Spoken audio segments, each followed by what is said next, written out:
कभी भी आजमाना है, एक पौधा यहाँ लगाओ, एक 20 फुट दूरी पर लगाओ, एक पौधे के पास आप डेली जाओ और एक के पास आप नहीं जाओ तो आपका पौधा महसूस करेगा मेरा मालिक मुझे देख रहा। और वहाँ हम लोग कारगिल वार के अंदर मैं शामिल था, लेकिन हमारी ऐसी एक एक्सीडेंट हो गया।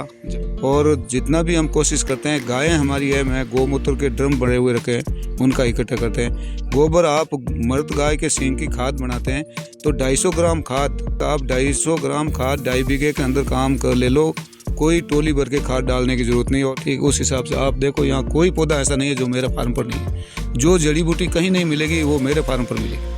आपरी कृषि फोरम माते जी को टर्नओवर है, उन टर्नओवर की तो कहीं हो जाए, कितनी कमाई हो जाए, उन बारे में बताओ। बेटो काम तो करे को नहीं, 2 पीस संगो और लोन लियो 7 लाख को के गिरे रही तारी बेवा।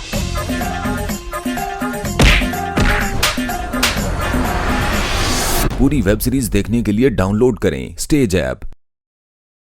खम्बा गणी नमस्कार, राम राम सा, मैं गोपाल गोस्वामी और आप देख रहे हो झलको जोधपुर। झलको जोधपुर में आज आपने जिन शख्स की झलक दिखाने वाला हूँ, आज जोधपुर हूँ, करीब 40-45 किलोमीटर दूर डांगियावास गांव आगे दांतीवाड़ो छोटो सो एक गांव जटे मदीना कृषि फार्म नामू एक छोटी सी नर्सरी है। और इन नर्सरी माते जिकी शख्सियत रहे वह प्रदेश में छानी नहीं है। आपरो नाम है श्री बाबू खान जी। तो आप बाबू खान जी आज मिलोला, कहीं भी अरे जिंदगी रा पल है और कई खेतियों की तो लगाव है और किकर वे हर दिन नयो प्रयोग करे। एक टाइम पहली जिन हाथोरे महीने बंदूक ही और सीमाओं री रक्षा करता और आज रो दिन वे माटी रे हाथे आप फावड़ी और कुदालियों एक तरीके हूँ माटी रा पुत्र के लौनाड़ा आपरी हर दिन री जिंदगी खेत में बिताउनाड़ा एक मोटिवेशनल स्टोरी आप रे सामने रखने वाला हूँ।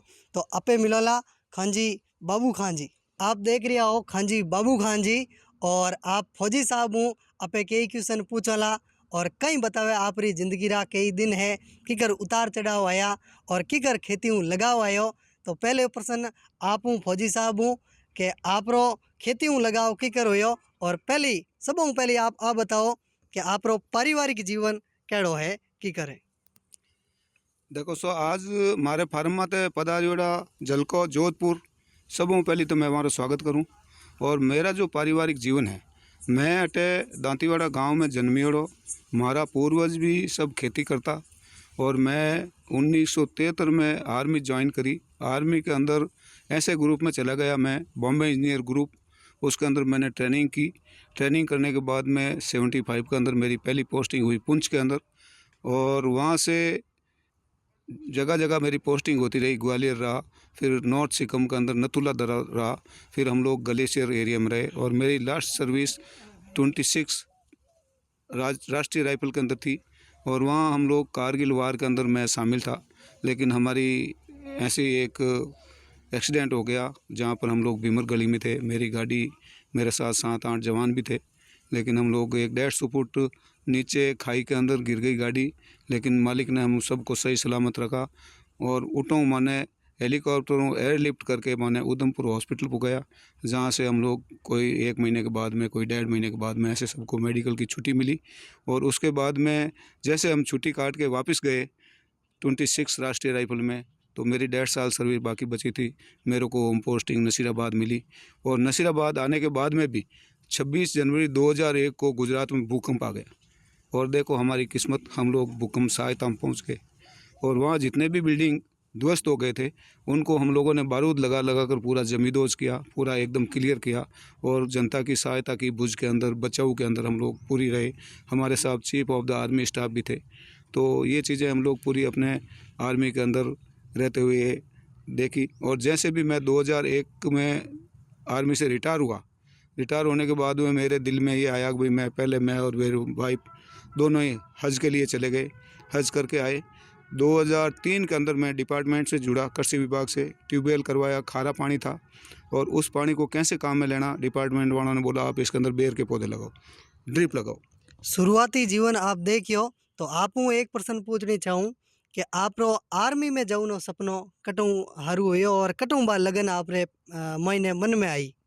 देखो सा, आर्मी में सन 71 की लड़ाई जब हुई और उसके दूसरे दिन हम लोग 16 दिसंबर था और 19 दिसंबर को मैं भर्ती के लिए चला गया। मेरे दिल में बहुत आया कि मैं आर्मी ज्वाइन करूं, लेकिन मेरे एक बहन बहनोई जोधपुर में रहते थे, उन्होंने मुझे नहीं जाने दिया, वापस ले आए।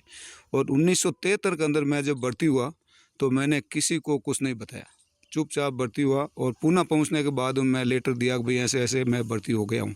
तो मेरे परिवार वालों ने बोला आप छोड़ के आ जाओ। मैं बोला अब मैं छोड़ के नहीं हूँ। मतलब परिवार वाला ही ना कुछ आर्मी में भेजन हारू। तो मैं मेरी 28 साल पूरी सर्विस की साहब आर्मी के अंदर, और कई प्रॉब्लम आर्मी के अंदर आई, लेकिन हम उस प्रॉब्लम को कभी महसूस नहीं किया। हमारा काम था आगे बढ़ते रहना और आम आर्मी को मुंह रखने का हमारा काम था। हम लोग इंजीनियर डिपार्टमेंट में थे, पुलें बनाना, रोडें बनाना, हेलीपैड बनाना, बारूदी सुरंग निकालना बनाना, ये सब हमारा काम था।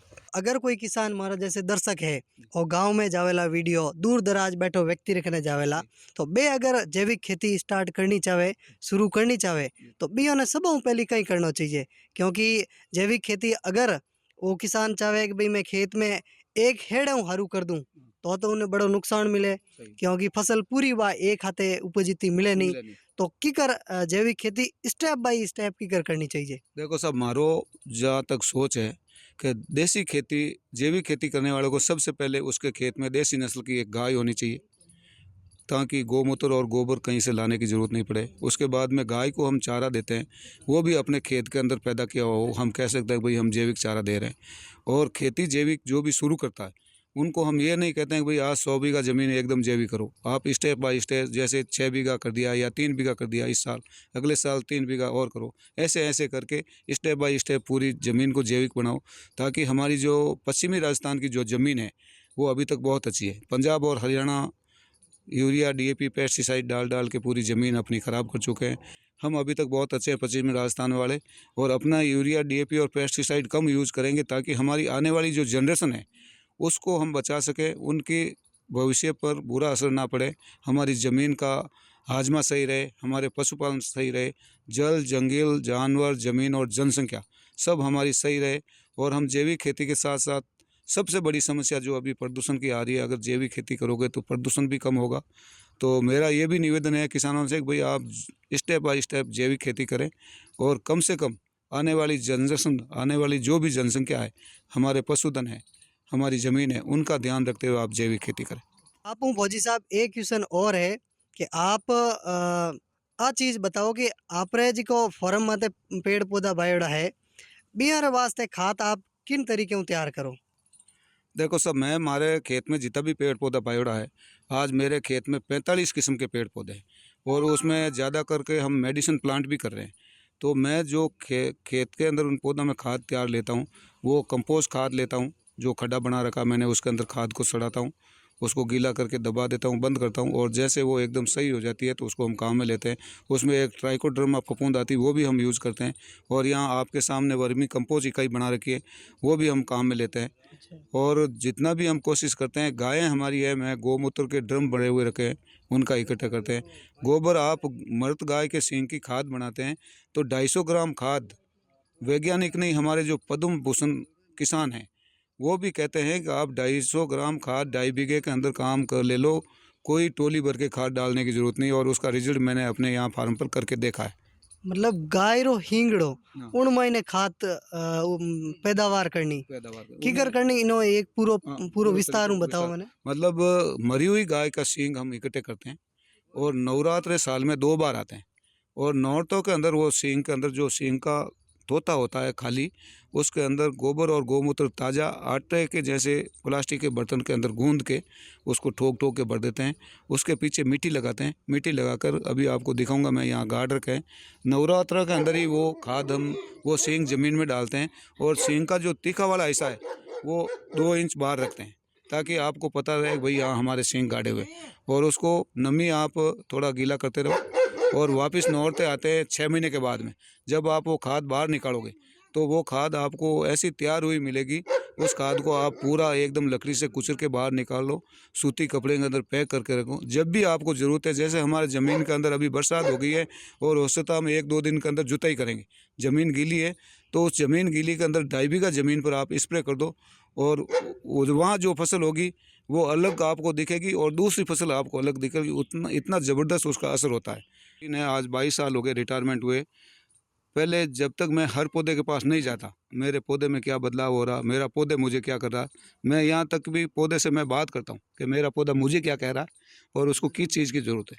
तो आप कभी भी आजमाना है, एक पौधा यहाँ लगाओ, एक 20 फुट दूरी पर लगाओ, एक पौधे के पास आप डेली जाओ और एक के पास आप नहीं जाओ, तो आपका पौधा महसूस करेगा मेरा मालिक मुझे देख रहा है। और उसका जो जिसके पास आप डेली जाओगे उसका रूप रंग अलग होगा और दूसरे का अलग होगा। मतलब पौधों ही व्यवहार, खेती बाड़ी में पौधों ही व्यवहार एक तरीके हूँ मिनक जियो व्यवहार है। आप कह रिया है कि आपे पौधे रखने जाओ तो अपने भी महसूस हुए कि हकीकत में आपे खने आया हो और पौधो अपने देख रही हो एक तरीके हूँ। एक अपने में जी सांस है, अपने बोल नहीं सकती है, आपे बात कर सको, बाई शक्ति सिर्फ पौधों में है अगर आपे महसूस करो तो। और मेरे फार्म पर मेरे देश के अलावा कई विदेशी विजिट कर चुके हैं। आपके सामने विजिटर बुक पड़ी है, आप देख सकते हैं। रामदेव बाबा का विजिट प्रोग्राम। और दूसरी बात, खेती के साथ साथ जितने भी हमारे जो त्यौहार आते हैं उसका बहुत बड़ा महत्व है। अभी आका तीज आएगी, आका तीज के अंदर आप 20-30 दाने, 50 दाने, 100 दाने गिन के लगाओ और उसको ऊपर पानी डालो और आप देख सकते हो मेरा बीज कितना % अच्छा है।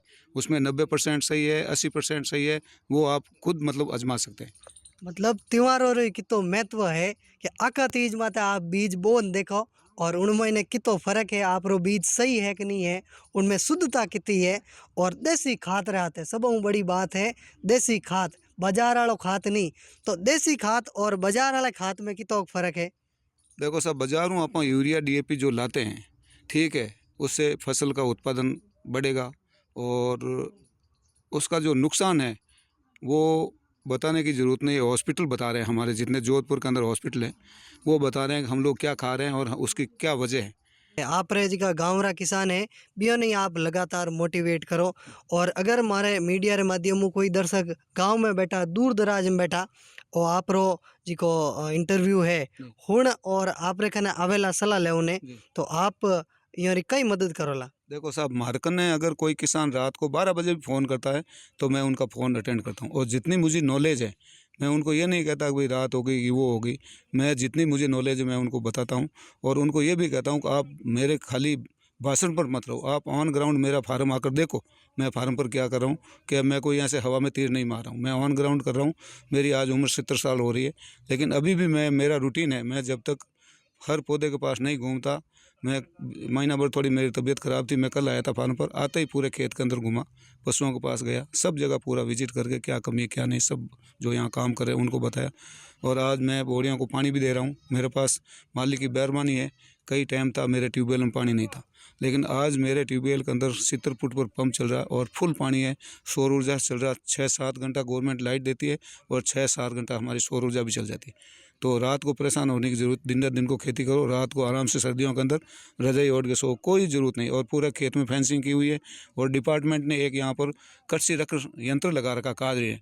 रात को 10 बजे हम चालू कर सकते हैं, बंदूकें छूटती है, गोलियाँ चलती है, जंगल में शेर कैसे ताड़ते हैं वो सब आवाज़। मतलब रुकाली भी रख जा। मतलब मारो खेत नहीं रुकाड़े, पड़ोसियों रो खेत भी रुकाड़ेगा। मतलब इतनी ज़बरदस्त उनमें मतलब साउंड भरी उड़ा है। अच्छा ठीक है। जी की आप रो जी को टर्न ओवर है, आप कृषि फोरम माते जी को टर्न ओवर है, उन टर्न ओवर की तो कहीं हो जा, कितनी कमाई हो जा, उन बारे में बताओ। टर्नओवर यूँ है, हमारी आज ज़मीन है 12 बीघा और इसके अलावा मेरी 20 बीघा ज़मीन अलग है। तो उन सब को मिलाकर और यहाँ जितना भी मैं काम कर रहा हूँ उनको सबको मिलाकर मेरा खर्चा निकाल कर 3 लाख 3.5 लाख मेरी इनकम हो जाती है। और सबसे बड़ी बात है कि मैं आज जोधपुर से लेकर बिलड़ा तक आपको ऐसा मॉडल फार्म कहीं नहीं मिलेगा जो सब चीज़ यहाँ पर है। और डिपार्टमेंट की यहाँ मीटिंगें होती है, अभी भी 3 तारीख को 4 तारीख को एक मीटिंग है कृषि विभाग की। कादरी में जो वैज्ञानिक या जो किसान बाहर से आते हैं उनका एक दिन का विजिट प्रोग्राम यहाँ होता। और हमारे कृषि विश्वविद्यालय में सबसे पहले जो VC थे NL हर्ष साहब, उन्होंने मेरे यहाँ सौर ऊर्जा का उद्घाटन किया।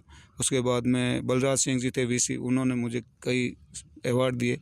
और अभी हमारे BR चौधरी साहब है, वो भी मेरे फार्म का विजिट करके गए। चेहरे री झलक ही बतावे कि आपरी मेहनत और आपरी लगन, आपरी इच्छा शक्ति है जी की पूरी तरह हूँ पेड़ पौधा रे प्रति समर्पित है। और आप तो जी का मारवाड़ रा किसान है, दूर दूर बैठा है, बियो ने मीडिया रे माध्यम कई संदेश देवनी चाहो। देखो साहब, सबों बड़ी बात तो मेरा एक पॉइंट और था, मेरे 2 बच्चे आर्मी में हैं। एक बच्चा मेरा सूबेदार मेजर है उसका नाम सरवर अली है। एक बच्चा मेरा 224 ABOD के अंदर है, जो वो सिविलियन स्टोर कीपर है। बड़ा लड़का मेरे साथ यहाँ काम कर रहा है, वो भी लुगाई ने अर्धांगनी भी कहा करे। तो मेरे जो अर्धांगनी है, मेरी वाइफ, वो मेरे साथ मदद करती है और हम लोग दोनों यहाँ फार्म पर ही रहते हैं। और पूरा मेरे यहाँ पर 1-2 आदमी भी मैंने रखे हुए हैं। और मेरे आज तक बोर मैं कभी मंडी में नहीं ले गया। अब आज बोर मेरे शुरू नहीं हुए, लेकिन आज भी मेरे ग्राहक आकर चले गए, बोर पक गए कि नहीं पक गए। तो वहाँ आज का ऐसा 4-5 दिनों में बोर हारू कर रहा हूँ। ठीक है, तो मतलब ऑर्गेनिक होने के नाते गवर्नमेंट का मेरे पास रजिस्ट्रेशन भी है। उसके बाद में विजिटर बुक आपके सामने पड़ी है, ये मेरी फाइल पड़ी है। मतलब इतने अवार्डेड और इतनी बुकों के अंदर और इतने टीवी चैनल यहाँ पर आकर मेरे मतलब इंटरव्यू ले चुके हैं। तो आप देख सको कि बाबू खान जी की स्टोरी है अपने आप में ही अलग है। और अलग स्टोरी हर मारवाड़ रे किसान रे वास्ते एक तरीके मोटिवेशनल है। तो आप युवाओं ने कई संदेश देवनी चाहो जी की मोबाइल री दुनिया में हाली तक बिजी है और बे चाहे कि मैं सिटी रे ऐसो आराम ले और खेत में नहीं आवना चाहे, बियो ने आप कई संदेश देवनी चाहो? देखो साहब, केंद्र सरकार भी इस खेती के ऊपर बहुत जोर दे रही है, राज्य सरकार भी दे रही है। और आने वाला जो शिक्षा का नया सत्र चलेगा, जहाँ तक हमारी उम्मीद है कि उसके अंदर 5वीं क्लास से एक एग्रीकल्चर सब्जेक्ट ज़रूर होगा, ताकि हर बच्चे को कृषि के बारे में जानकारी मिले कि भाई हमारे पूर्वज कैसे खेती करते थे और हम क्या करें। ठीक है, पढ़ाई के साथ साथ हमारा जो देश है गाँवों के अंदर ज़्यादा बसता है और खेती के ऊपर निर्भर है। तो खेती करना बहुत ज़रूरी है और खेती भी तरीके से करेंगे तो खेती में कोई घाटा नहीं है। आज मेरे सामने ये नेपियर घास लगा हुआ है, काजरी का C4 नेपियर कहते हैं उसको। और मैं अपने कृषि विश्वविद्यालय जोधपुर के अंदर एक प्राइवेट कृषि विश्वविद्यालय, उसको 5,000 नेपियर की पीस उनको दिए हुए हैं। और आज उनका जो कॉलेज का एरिया है पूरा हरा भरा है। अच्छा। और वो डेयरी भी कर रहे हैं। तो उनके लिए पशुओं का जो नेपियर घास है, 5 साल तक आप पानी पिलाते रहो और उसको काटते रहो, कोई रोग नहीं आता, कुछ नहीं आता। अच्छा, रिजके और नेपियर घास में कई फर्क होया करें? देखो साहब, रिजगो ऐसा है कि अपने खारा पानी के अंदर 3 साल नहीं चलता। 3 साल का बीज लाते, लेकिन साल 1.5 साल में वो ख़त्म हो जाता है और उसमें कई रोग होते हैं। लेकिन नेपियर घास ऐसा है, आपके सामने अभी दिखाऊंगा, अभी मैंने कटिंग किया है, एक डंकोली चोबी थी। और आप एक बूटे को आप आज काट के करते हो तो एक पूरो बंद है। अच्छा। ठीक है, और मैं अपने प्राइवेट कृषि कॉलेज के अंदर दे रखा हूँ, मकराना में दे रखा हूँ, परबतसर दे रखा हूँ और एक नोखा नीमड़ी है वहाँ पर दे रखा हूँ। मतलब मैंने तो करीबन 1,000 डंकोली काजी से लाया था, लेकिन मैंने कम से कम 10,000 डंकोली बेच दिया। मैंने कलेक्टर साहब से निवेदन किया था कि साहब पश्चिमी राजस्थान के अंदर खारा पानी है। एक मीटिंग थी कलेक्टर साहब के मीटिंग सभागार में, वहाँ मैं गया था, काफ़ी जनप्रतिनिधि थे। तो मैंने बात किया तो कलेक्टर साहब ने मेरा निवेदन सुना और हाथों हाथ कृषि विश्वविद्यालय में मीटिंग रखाई। और आज मेरे गांव के अंदर हम लोग 3-4 किसानों ने, मतलब पूरे अपने पश्चिमी राजस्थान के अंदर 20-22 किसानों ने मछली पालन शुरू कर दिया उस मीटिंग की वजह से। ठीक है, और हमारे जो जिला परिषद CO है अभिषेक सुराणा साहब, वो स्पेशल मेरे फार्म पर यहाँ विजिट किया और मेरे गांव के सरपंच प्रतिनिधि यहाँ खड़े हैं। अच्छा। मेरे पड़ोस में उनका एकदम फार्म है, उन्होंने मछली पालन के लिए ओहद वगैरह सब तैयार कर दिया और हाथों हाथ 3 लाख की स्वीकृति 2 आदमियों को हाथों हाथ करके दी। तो किसान जब करेंगे, मेहनत करेंगे, तो गवर्नमेंट के दरवाजे खुले हैं, हमेशा खुले। ठीक है। आप जब जाओगे तो वो कहते हैं कि भाई पहले आओ पहले पाओ, कोई रोक टोक नहीं। मतलब आप रो कहूँ ना मतलब है कि अगर किन्हीं किसान के ने थोड़ी जमी है तो वही अच्छी फसल बहुत उपज फसल ले सके। आप, मैं तो कह रहा हूँ आपके पास 3 बीघा ज़मीन है, आप 3 बीघा के अंदर पूरी बागवानी करो, बीच में खेती करो। अब गवर्नमेंट की एक स्कीम चल रही है राष्ट्रीय बांस मिशन, उसके अंदर आप मेड पर बांस लगाओ, चौथे साल फसल की बांस की कटिंग शुरू होगी। ये बांस खड़ा देख लो आप, कितनी हाइट है इसकी, ठीक है। चौथे साल कटिंग शुरू होगी। और सबसे बड़ी बात है, वो बांस का पौधा ऐसा है जो जैसे पीपल 24 घंटा ऑक्सीजन देता है, ऐसे वो बांस का पौधा 24 घंटा ऑक्सीजन देता है। और पशुओं के लिए हरा चारा। और 4 साल के बाद में कटिंग शुरू होगी, आप 4 काटोगे तो नीचे से 8 निकलेंगे और बहुत लंबे समय। और सबसे पहले हमारे गांव के अंदर 15 अगस्त को सरकारी स्कूल के अंदर हमारे गांव वालों ने सबने मिलकर 451 पौधों की हमने घोषणा की थी। और 16 अगस्त को मैं यहाँ मेरी गाड़ी खड़ी, इसमें भरकर पौधे, और 16 अगस्त को हम स्कूल में जाकर लगा के आ गए। तो आने वाले समय में हमारी स्कूल खुद आत्मनिर्भर होगी, किसी से उसको कोई मदद मांगने की जरूरत नहीं। कई बात है, मतलब आप रो कहनो है कि अगर कोई विदेशी पौधो है तो वही अपनी राजस्थान री मारवाड़ री माटी माते लगावणो हो सके। अब आपके सामने ये पौधा खड़ा है, ये शिमला की सेव का है और ये आने वाले 1 साल के बाद में ये फल देगा। तो मैं नहीं कहता कि भाई आप पूरी बार की वैरायटी लगाओ, 1-1, 2-2 पौधा लगाओ आपको पता लगेगा कि भाई मेरे ज़मीन में कौन सा हो सकता है, कौन सा नहीं हो सकता। ठीक, उस हिसाब से आप देखो, यहाँ कोई पौधा ऐसा नहीं है जो मेरे फार्म पर नहीं है। जो जड़ी बूटी कहीं नहीं मिलेगी वो मेरे फार्म पर मिलेगी। कुछ ऐसी किताबें हैं धार्मिक, मैं उनसे भी नॉलेज लेता हूँ। और कुछ हमारे एक वैज्ञानिक है कागजी के अंदर, ऑर्गेनिक के स्पेशलिस्ट डॉक्टर AK शर्मा, ठीक है, हम उनसे भी सीखे हैं। उसके बाद में हमारे एक रतनलाल जी डागा है, किसान बहुत बड़े, वो जैविक खेती कई सालों से कर रहे हैं। मतलब हम ये नहीं समझते हैं कि भाई हमारे से अगर छोटा भी है तो हम उनको नॉलेज लेने में हमें ये नहीं कहते कि भाई हमें कोई वो नहीं है। बिल्कुल। सीखना, आप जिसको नॉलेज से किसी से भी आप सीख सकते हैं, सीखने में कोई आपको शर्म नहीं होनी चाहिए। तो आपसे छोटा है उससे भी आप जानकारी लो, अगर आपको समझ में नहीं आती है तो और किसी 2-4 किसानों से पूछो।